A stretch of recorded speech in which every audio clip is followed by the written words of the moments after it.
quiero platicar en nombre del Consejo Directivo de CAIC el objetivo de esta plática, el objetivo, o más bien la personalidad que viene a dar por esta primera ocasión. Como se platicó hoy en la mañana, para los que estuvieron, CAIC está llevando a cabo desde hace casi un año muchas actividades de difusión de arbitraje. Una de ellas que omití decir y quiero aprovechar este momento para en 30 segundos exponerlo, es que llevamos con la ayuda de CEMIC alrededor de un año creando un acervo de expertos de todo el país, de todas las materias, no solo jurídicas, sino de ingeniería, de construcción, de arquitectura, de diseño, de metales, de perforación, etcétera, que es un acervo que está formando CAIC porque está convencido que hay mucho talento en México que está subutilizado. Hay muchos expertos en muchas partes de la República que, si supieran ellos de las actividades que están haciendo, pues encontrarían una beta de oportunidades adicionales. Y por otro lado, usuarios del arbitraje, usuarios de mecanismos de solución de controversias, les gustaría saber que ellos existen. Entonces, CAIC está aquí juntando la oferta con la demanda, si se puede decir eso. Estamos siendo un poco como celestinos. Lo que estamos haciendo desde hace un año, y es un acervo importante que administra Bernardo Cortés, el secretario general, es tener toda esta base de datos que CAIC pone a su disposición gratuitamente. Como se ha dicho antes, CAIC no busca lucrar por parte de esto, busca difundir el arbitraje, y lo que le gusta sobre esto a CAIC es que, además del objetivo de ser partners de los conductores que se explicó hoy en la mañana, también busca un segundo objetivo, y es lograr que un constructor vea a CAIC como lo que los economistas llaman un two-sided market, un mercado de dos caras. Es decir, un mercado en el cual no solo hay oferta y demanda, sino un mercado en el cual hay oferta y demanda y oferta. Más bien oferta y demanda, de ambos lados. De tal forma que los peritos, los ingenieros, los arquitectos, los diseñadores, los constructores, etcétera, sea la materia que sean, vean a CAIC, además de un partner, como una manera de diversificarse y de proyectar su capital humano. Esta es una de las actividades que está llevando, y una segunda es académica, y es el motivo por el cual estamos aquí el día de hoy. CAIC deseó buscar un foro, una oportunidad, un evento que fuera el evento mexicano académico serio del año. Siento, y aquí a lo título personal, no tengo autorización de CAIC para decir esto, que faltaba eso, que era una oportunidad que estábamos perdiendo. Hay, no solo en México, sino en el extranjero, muchas personas que tienen algo que decir, algo que comunicar, y la presencia del día de hoy, la primera vez que se lanza, es una buena muestra de que esa percepción no era tan equivocada.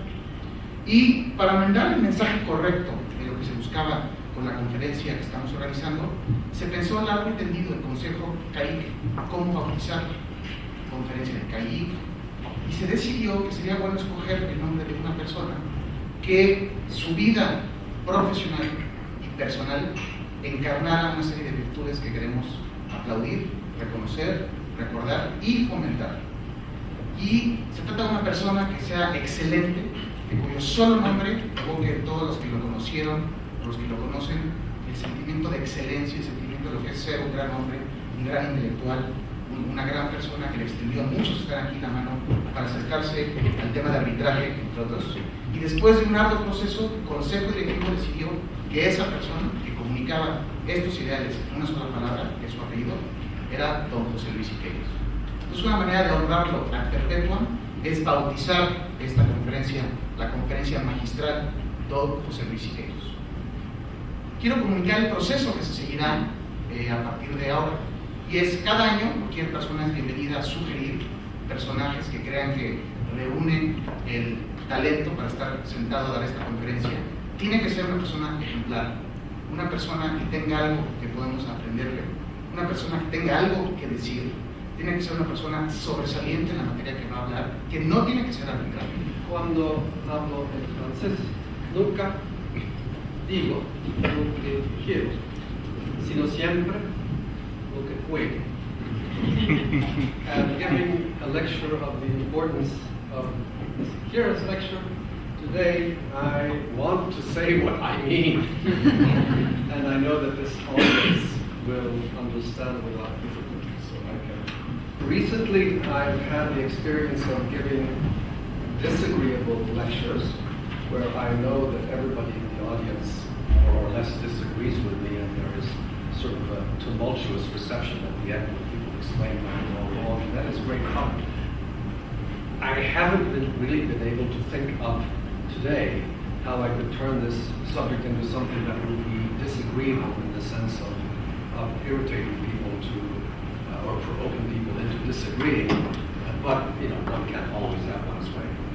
I did my best in thinking of a strange title, this elixir, which we find very exciting. And we find it in different ways. There's nothing good that cannot be abused. I'll mention a couple of obvious examples. Some years ago in France, there was a great difficulty with an award which had been rendered by the International Chamber of Arbitration of Strasbourg. Now, the International Chamber of Arbitration of Strasbourg had been referred to in the clause of a quite significant contract between a French buyer of reserve parts for helicopters and Bell Canada, which delivered these helicopter parts. And then having the French buyer suing them in arbitration, of course in order to avoid payment, but saying that what was delivered was not in conformity with specifications of the downstream re-buyer, if you follow it. It doesn't matter. It doesn't matter because at the end of the day, out of this commercial contract, there was an arbitration award which had arrived in France. They'd never had any problems. These were not things that would usually be damaged en route. So it was a complete mystery to them, and they thought that the amount of damages was incredible. They were expecting to be paid for the goods, and why this would result in something like this was very strange. So they sought legal assistance in France. A French lawyer brought this case that it had downstream's obligations to use this equipment and that they were going to resell it and make profits, and concluded that there were damages. So the procedure looked all right. And this is just a matter of merits. And under French laws in most countries, you don't question the merits of the decisions of the arbitrators. It was a matter of pure luck. Now they found a criminal lawyer who convinced somewhere the French investigating magistrate to issue warrants. At any rate, the police found it. And so now this became a criminal matter, and all of them, I'm happy to say, went to jail. But you see what people can do with a good institution like arbitration. They actually invest some time to figure out how it works and how they can actually create something which is entirely fraudulent. You get somebody who's inventing an arbitration scam saying, I, such X, Y, Z company, we will resolve and extinguish your credit card debt. We know how to do it in the amount of your debt. So if it's $550, you will get an award and say hereby, and it will recite a number of things. And we are doing a good thing for you because we're relieving the debts of people who are distressed in these difficult economic times. For amounts of $500 or $200 or $300, it isn't worthwhile. That person would answer, I don't owe you $530 because I have a counterclaim for this award which you owe to me. It's complete luck. But it's just not worth hiring a lawyer for a big bank like that. I'm not accusing her at all of being a fraudster. But she decided to use arbitration. And this is what I question. She decided to use arbitration because this was a hot potato. And whatever the courts decide could be, well, we just want to get rid of this and we want Mr. Tapie to go away. So she agreed on behalf of the French government to have an arbitration with Mr. Tapie. And some distinguished Frenchmen were named to this particular tribunal, and everything went away from the courts. Every court action, there were several, was stopped, and this arbitral tribunal rendered an award of several hundred million euros in favor of Mr. Tapie, most of which was actually punitive damages, which is not very well known in France, but things happen in politics. I keep insisting, in politics, this is not really arbitration. This was very harmful to arbitration in France. Thing called arbitration. This is a scandal. This is a political made-up sort of thing to get it out of the courts where the French taxpayers would have been treated in a more careful way rather than giving all this money to Mr. Tapi. We know it's convenient for the government to create an arbitration tribunal and then say there is no appeal from arbitration, so whatever it is, X hundreds of millions of euros of punitive damages, what have you, but that's the end of the story. It's everybody go home, il n'y a rien à voir, as the French would say. But this is not arbitration, so don't condemn arbitration from this. This is all politics, which made him suddenly, our friend, a bit more famous than he had been before, because now he's been sued by somebody who's quite famous. You should never sue people for defamation in most countries in the world. And after some time when Mr. Tapi had calmed down, realizing that he would have to prove that this academic had lied in some way, a reaction, which we have seen in many countries all the time. I'm sure there are examples in jurisdictions that you're familiar with as well.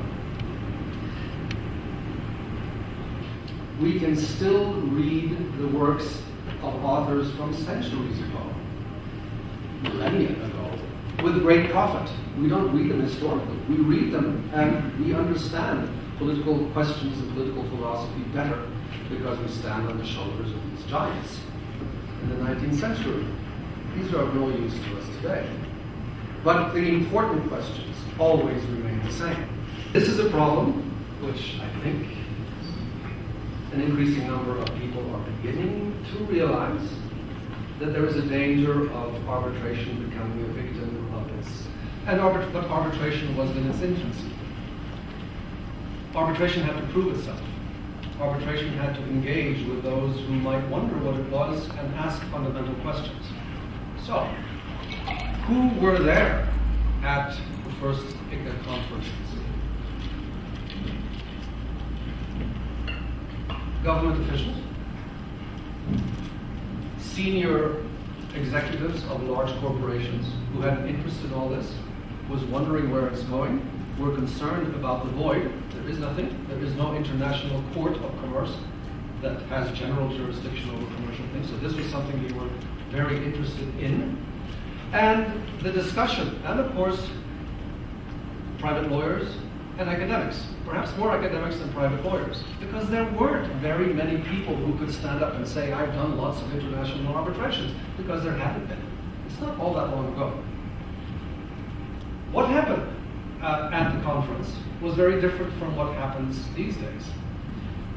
Every session was devoted to a proposition that was debated, and at the end of every session, a vote was taken on a resolution.